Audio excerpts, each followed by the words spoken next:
It's Monday, and like we do on every Monday, we look at the running backs per the next gen stat charts. Look at where they run the ball. Look at their fantasy production. Project out going forward. This will help you on the waiver wire a little bit. Not much this week because we're not hit and banged up with injuries. But we're going to be looking at some of those other running backs who surprised us. Some of those vets in good situations and everything else.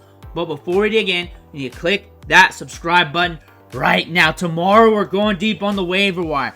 20 plus deep on the running backs. 20 plus deep on the wide receivers like we do on every Tuesday. Then we're doing it even deeper and more spread out on Wednesday. In between all that and throughout the week, we're doing deep dives with the You Need series on all the trending players, the guys on the waiver wire at the top.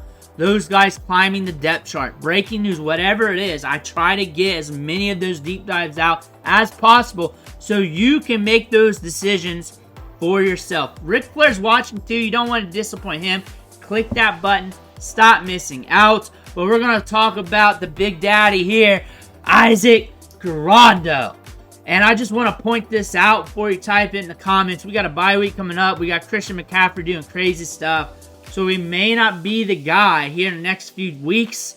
But the thing is, we can still celebrate this. This is one of our Keaton Mitchells of this year. He's got the size, adjust, athleticism, the pop one. He can go off on any given Sunday. If given a full workload, you got this. You got this. This is what Isaac Guerendo looks like with a good workload. This is what that looks like. So if Christian McCaffrey doesn't come back, if Jordan Mason keeps getting banged up, this is a big-time stash.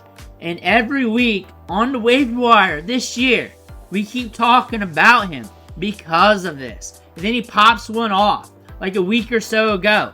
And then we talk about him some more. Isaac Guerendo, you may want to pick him up just in case the injury bug does not stop biting here. And Isaac Guerendo gets that opportunity again. Just in case, because this is a big-time runner. You already seen this. This is a great situation, great speed. Of course, Chris Collinsworth does not shut up about it. And this is something you want. We get good pushback by the offensive line. With that explosiveness, even though we're kind of raw on our running abilities, it doesn't really matter that much. We're at least going to get some yards up the gut. And if we pop one, we're going to pop big. That's the thing about Isaac Guerendo. You may want to look at him and just stash just in case. Kyren Williams. And this is more about Sean McVay. I want him fresh for the back end of the season. I do not want to stress him out to see if we can get a Cal Ripken Jr. out of him. As our Iron Man here, getting all these touches, getting all these snaps, getting more work than all the other running backs in the National Football League. I don't want that. I want him saved. I'm 19 carries. How about that? Look at some of these ancillary carries up the gut for like 2 or 3 yards. You can't tell me Ronnie Rivers can't do that. You can't tell me Blake Corum do that. I'm just saying strip a little bit away. Let him be a little bit more fresh. Outside of that, we're great at getting volume. We're great for fantasy football. He is a damn good running back. He's damn dependable. I like Kyren Williams. But I feel like if we keep doing this, we're going to keep bending that twig until it snaps. We already injured the last 2 seasons here. Why keep doing this? You already mentioned this last year that you need to lighten up his workload. You got to stop micromanaging this running back because fantasy gamers need him for the end of the season. If you got Kyren Williams, you better have Blake Corum. You better have him. You do not need to fight for him off the waiver wire. If you got Kyren Williams, get Blake Corum. Enjoy the production. Just enjoy it. I'm not saying he's going to get hurt. I will say he might be a mini Ezekiel Elliott when it comes to the back 9 of his career here due to the workload, due to the pace of the workload. But again, right now, we love it. We love it. And I like Kyren Williams. I'm just looking after him. Nick Chubb's back, and we're getting a ramp up. Not the greatest numbers in the world. The Browns win 29-24. Very crazy game script here. Back and forth. Fun to watch. Nick Chubb back, getting you some carries. And the thing is, some people will be like, I don't need this. I don't need this all for my fantasy team. I don't need this production. It's not enough for me.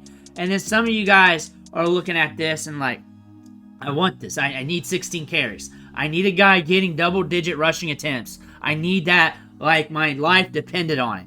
That's why I do these unique videos to spot those players out because of those guys. Those guys for half of them. because that's why we go deep on the waiver wire. Not for all the jabroni guys in the jabroni leagues, basic 10 to 12 man leaguers. Those are pretty much kind of easy because you can't go too deep there unless you're really trying to get a little frisky. But we're looking at Nick Chubb here. He's a good stash right now. I expect him around Thanksgiving time to ramp things up a little bit more, especially as this offense starts to cook a little bit more and get a little bit more vertical. I expect the Browns to be a little bit more fun for the rest of the season. Jonathan Taylor's back, and they're getting him all over the place. 20 carries. You're starting him. He's rocking and rolling, and that's it. That's the bottom line because Jonathan Taylor said so. Good in space. He's still Jonathan Taylor back from the injury, and we're going to roll with him for the rest of the season. Joe Mixon has been hot. He has been hot. There's been a lot of naysayers going into the season. I do not know why, because he was productive last year or productive here with the Texans. I don't see why he can be productive with the Bengals and not the Texans. That just did not make sense to me. But we're reeling off big games left and right, and we're getting a lot of workload. They are riding Joe Mixon up the gut in the passing game. He's getting a lot of work. But Joe Mixon here, you're riding that. You're riding that. I know I'm watching Kyren Williams. Joe Mixon's also getting a lot of work. But they do not have Joe Mixon for a long time. He's 28 years old. You might as well ride him out as long as you can. And for fantasy football, just be prepared with that with some stash plays. It's hard to stash running backs behind him. We already know this. That being said, just make sure you're good to go. Devin Achane, we're busting deep gains here. If it weren't for that, it'd be a little bit dicey on the fantasy production, but we're also getting work in the passing game. Get him the ball in space, see what he can do with it with that 4.3 speed. Watch Jalen Wright as well. He's not getting much work, but he's very efficient per yards per carry with what he's doing.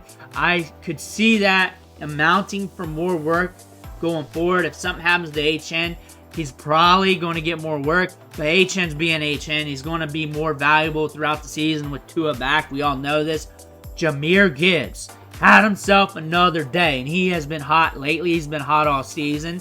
He's better than compared to last year. Obviously, we're in year 2. We got to speed the burn. We're a good running back. We're elusive. And the Lions were up on the Titans big, so this was a good game script for him. Rachaad White, Bucky, Irving. You're splitting the carries pretty much down the line.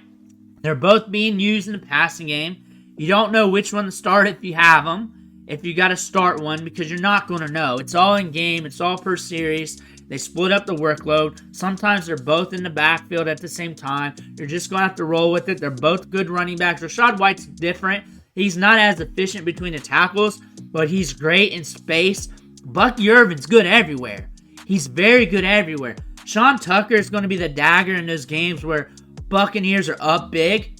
I don't see that happening too much with Chris Godwin out. That's the thing about that. He'll get his work here and there. It's going to be unreliable, but these are 2 running backs that you're going to be looking at. You're going to be looking at the incumbents when your stud wide receivers are out.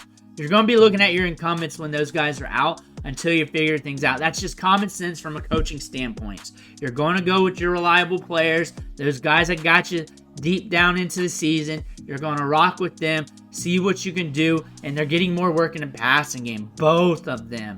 That is an indicator that they're both going to be valuable for fantasy football. You're going to have a lot of hard start-sit decisions with them because you know they're splitting the workload. Overall, most weeks you're just going to roll the dice and take the chance. Rhamondre Stevenson's getting the work. He has a chance to be a volume vulture for the rest of the season. Just getting work and just getting volume into fantasy points. Not going to be very exciting from a yards per carry sense.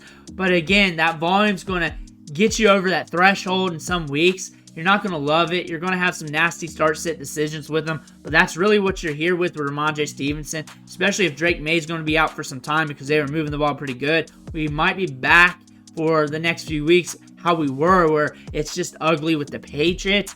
Tony Pollard has had a nice season this year considering being on the Titans.